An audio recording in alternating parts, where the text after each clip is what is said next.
ശേഖര, അസമയത്തൊന്ന് വിളിച്ചപ്പോ വാതിൽ തുറന്നത് ഇരിക്കാൻ ക്ഷണിച്ചതും നിന്റെ കേമത്തരം കണ്ടിട്ടല്ല, എന്റെ മാന്യത.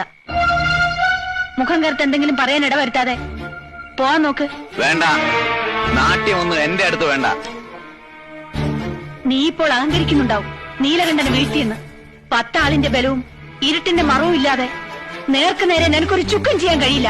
ഇപ്പോഴും ഈ നിലയിൽ 2 കാലി നിവർന്നു നിൽക്കാൻ കഴിയാത്തന്റെ വീരം പറയുന്നു. ചത്താലും തീരില്ലേ അവന്റെ മഹത്വം. ഓർമ്മ വെച്ച നാള് തൊട്ട് ഞാൻ അനുഭവിക്കുന്ന നാണക്കേട്.